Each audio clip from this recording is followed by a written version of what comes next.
introductions. I'm gonna get a little drum roll. How are you guys doing? Shout out!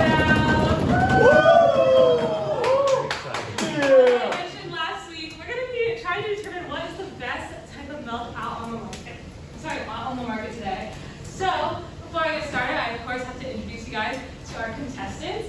First, we have, the original, the one that everyone's trying to beat. We have whole milk, which is represented by Horizon today. Next, we have the first plant-based milk that there ever was, and that is soy milk, represented by Silk.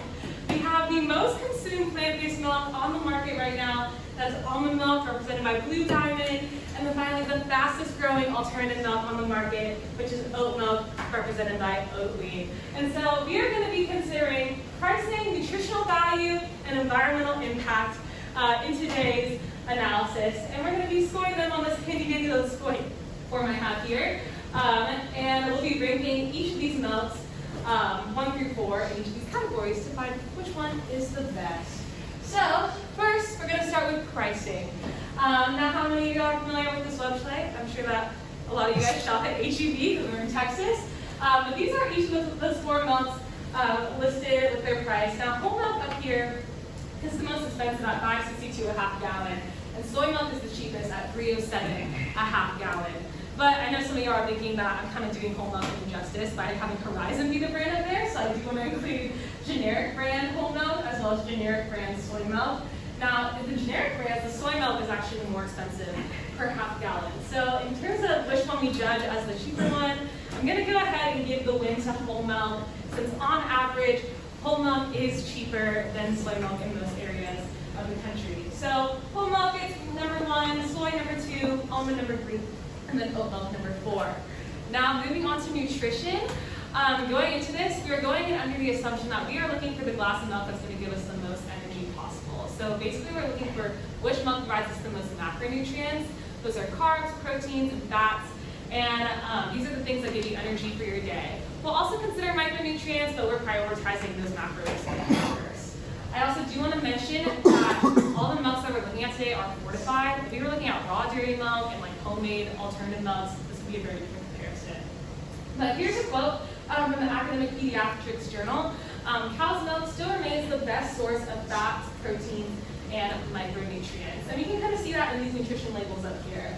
As you can see, the Horizon Organic Whole Milk has the most fats, carbohydrates, and proteins of all the milks that we have up here, with the exception of high for protein content with soy milk.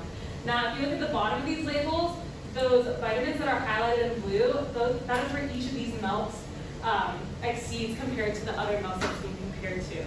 So it's interesting that almond milk has a higher vitamin D and calcium content than all the other milks up here. Also, soy milk, if you're vegetarian or vegan, is a really good option because not only provides protein, but it provides you iron and vitamin B12.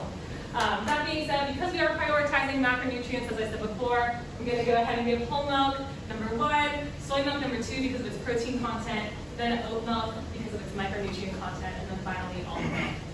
Now moving on to the environmental impact of each of these. Now the graphic I'm going to show you next is a little bit intimidating, but don't be too scared, I'll explain it to you. This is from the Sustainability Journal in Switzerland, and basically across the board, researchers agree that dairy milk is by far the worst for the environment because of just the nature of raising livestock. And so what this chart is showing is how these alternative milks compare in their environmental impact relative to dairy milk. So we're looking for the shape that is the closest to the center, that's the smallest. And so you can see that oat milk is definitely a very competitive contender here. It's that shape in yellow. Soy milk is both shown in green and red. So depending on the region, soy milk can have variable environmental impacts. Almond milk is really well in some areas, but related to water use, it does pretty poorly. And we'll see that again in this next graphic. This was created by the BBC using data from some Oxford researchers. As you guys can see, almond milk has the lowest emissions and land use. However, it has the higher water use. So in deciding which one of these alternative milks should get the win, I ended up looking at the National Registry of Environmental Professionals, and because they say that our #1 priority right now is to reduce emissions to prevent climate change, We're going to give almond milk the win here. So almond milk ranks number 1, oat milk ranks number 2, soy milk ranks number 3, and then whole milk ranks number 4. And so when we total that all up, our lowest score is whole milk. So whole milk is our winner today. But with that said, I do just want to leave you guys with some final notes. My point to y'all is that you should take things like this into consideration in all your consumer choices. Whether it be the milk you're buying, any food from the grocery store, your clothing, everything comes from somewhere. And obviously, all of you guys have different personal needs, whether it be your budget or your nutritional needs. For some of y'all, maybe one of these alternative milks would have been the better option for your nutritional needs. Additionally, you could argue that I should have weighted the environmental category higher because in some way that does also contribute to your health by promoting better air quality or more food and water security. But all that to say, I would just encourage you guys when you're shopping to find the product that balances both your personal needs as a consumer as well as your social responsibility.